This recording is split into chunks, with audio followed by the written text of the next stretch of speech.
2 मार्च 2020 को तो हमारे पास प्रदेश में न टेस्ट की क्षमता थी, न कोई भी हमारे पास आइसोलेशन बेड था जहां पर हम कोविड पॉजिटिव का उपचार करा सकें।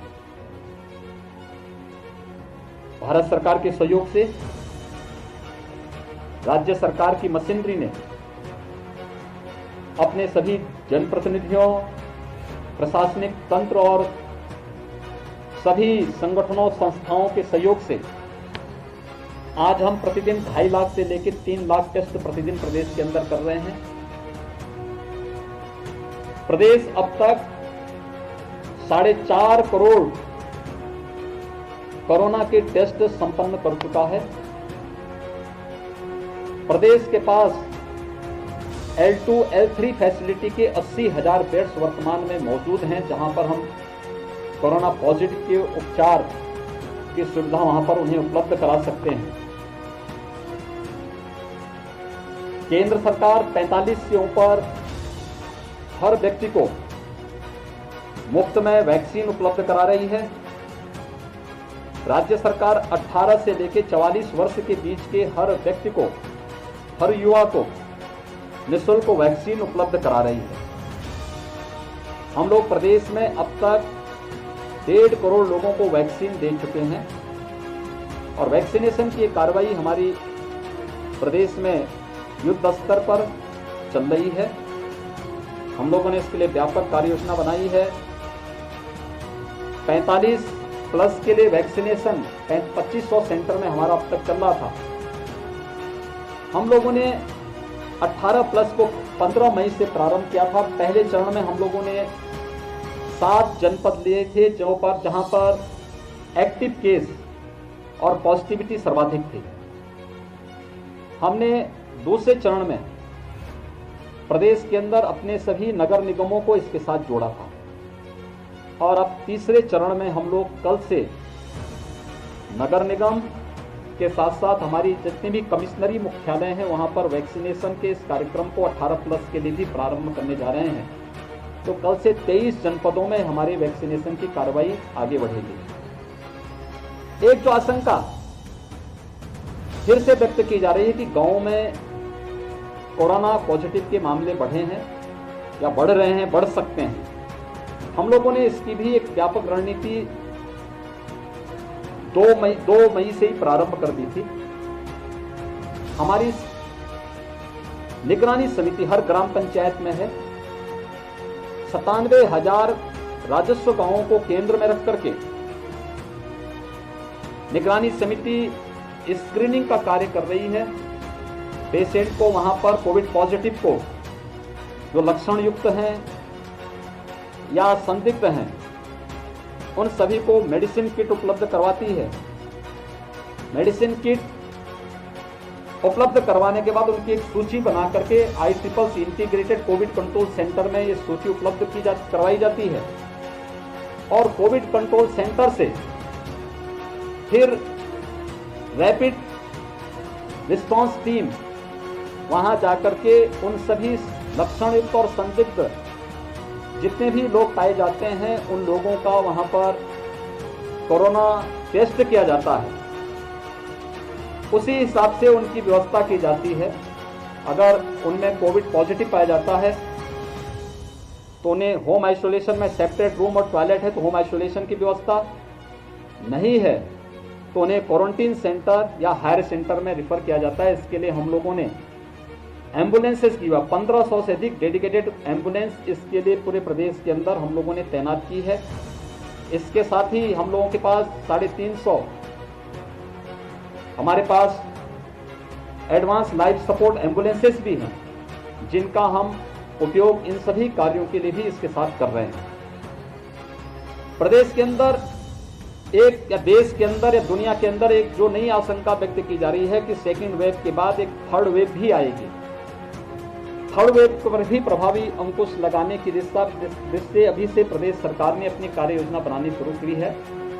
हर जनपद में प्रशासन से कहा गया है कि महिला और बच्चों के लिए एक हॉस्पिटल डेडिकेटेड अभी से तैयार कर दीजिए। 108, 102 की हमारे पास 2200 एम्बुलेंस हैं जो महिला और बच्चों के लिए डेडिकेट की गई हैं उनकी इमरजेंसी सेवाओं के लिए। और उन हॉस्पिटल से टेली कंसल्टेशन उनको उपलब्ध करवाने के लिए। इसके अलावा हर जनपद में ये भी व्यवस्था की गई है कि हम ये सुनिश्चित करें कि थर्ड वेव के बारे में आशंका व्यक्त की जा रही है कि इसका शिकार बच्चे ज़्यादा हो सकते हैं, उनकी चपेट में आ सकते हैं। इसलिए पीडियाट्रिक का आईसीयू हर एक जनपद में, हर एक मेडिकल कॉलेज में बने, इसकी प्रक्रिया को आगे बढ़ा दें, क्योंकि उत्तर प्रदेश इंसेफ्लाइटिस के खिलाफ एक लड़ाई लंबे समय से लड़ा है। 2017 से 2020 के बीच में हम लोगों ने इसके मामलों में 95% मृत्यु दर को नियंत्रण करने में सफलता प्राप्त की।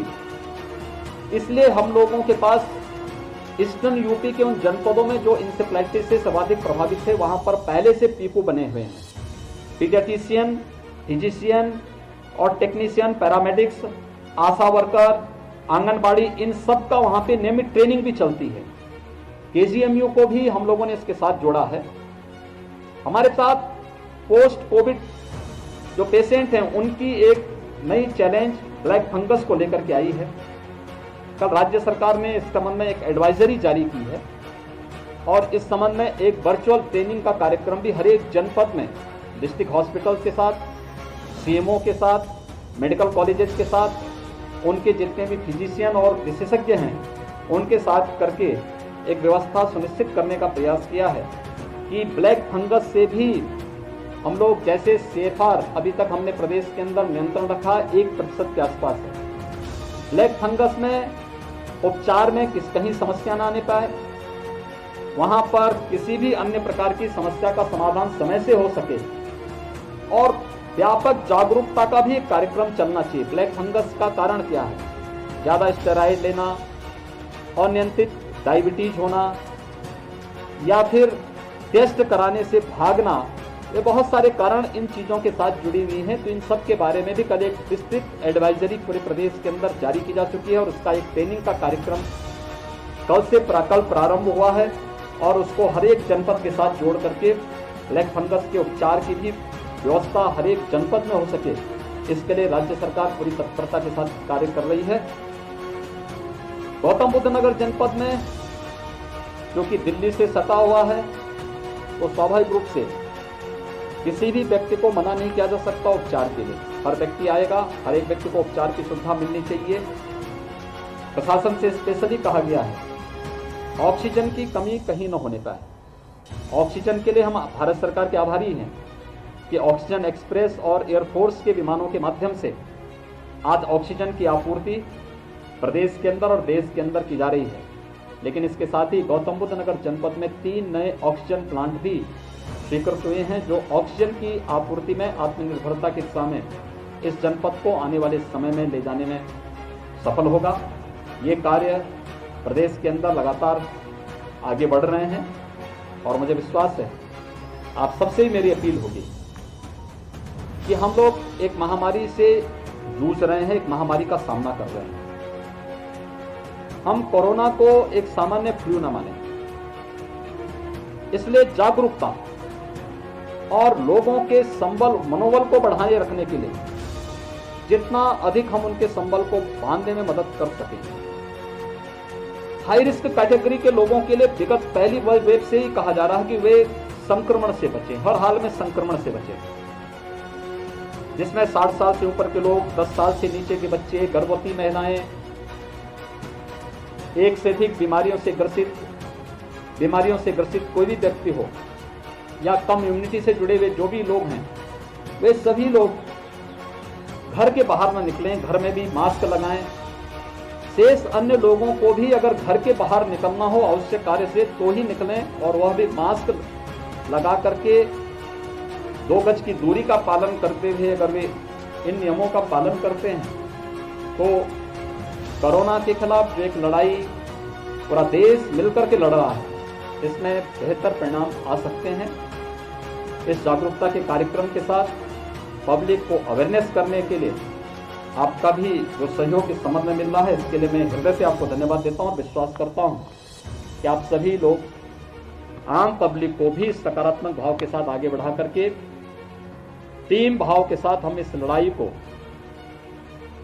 जीतने में और प्रत्येक व्यक्ति को सुरक्षित करने में सफल होंगे। जरूरी खबरों से अपडेट रहने के लिए हमारा YouTube चैनल जरूर सब्सक्राइब करें।